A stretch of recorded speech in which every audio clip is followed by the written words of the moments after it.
ధర్మశాస్త్రాధ్యయనం చేయవలసినటువంటి అవసరం ఉన్నదా?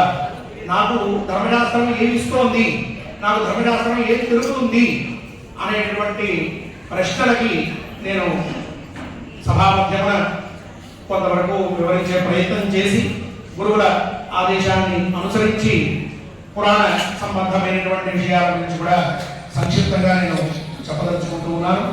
ముందుగా అంగాని వేదాశ్చత్వారో మీమాంసా న్యాయస్థర పురాణం ధర్మశాస్త్రం విద్యాకేతాశ్చతుర్దశ అని 14 విద్యలు మనందరికీ కూడా ఉన్నాయి.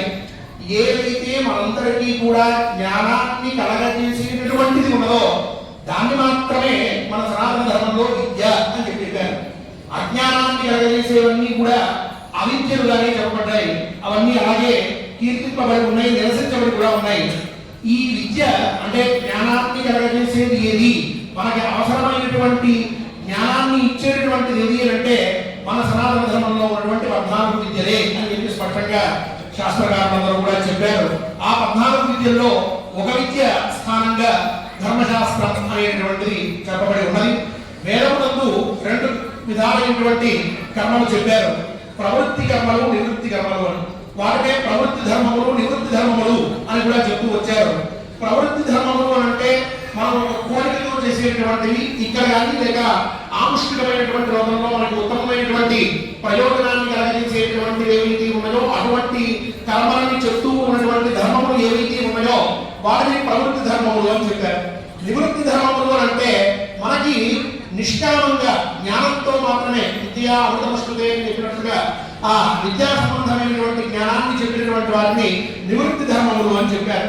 ఇలా వేదంలో ప్రవృత్తి ధర్మములు, నివృత్తి ధర్మములు అని చెప్పి 2 చెప్పబడి ఉండగా స్మృతుల్లో కూడా 2 ధర్మములు చెప్పబడి ఉన్నాయి. ఒకటి ప్రవృత్తి ధర్మములు, రెండవది నివృత్తి ధర్మములు అని చెప్పి. ప్రవృత్తి ధర్మములు అనేటువంటివి మళ్ళీ 2 రకాలుగా ఉన్నాయి. ఒకటి శ్రౌత ధర్మములు, రెండవది స్మార్త ధర్మములు అని చెప్పి. ఈ స్మార్త ధర్మములు 6 విధములుగా ఉన్నాయి. ఇదే మనందరం కూడా ఇప్పుడు ప్రధానంగా తెలుసుకోవాల్సినటువంటి విషయం.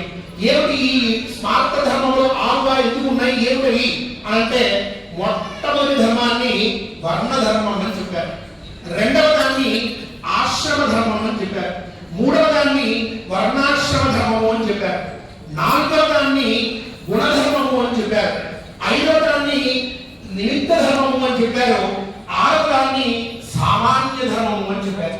చాలా విశిష్టమైనటువంటి విభాగం ధర్మశాస్త్రంలో మనకి ఈ 6 విధాలైనటువంటి ధర్మాన్ని చూస్తే స్పష్టంగా బోధపడుతూ ఉంటుంది. దీంట్లో మొట్టమొదటి వర్ణ ధర్మము.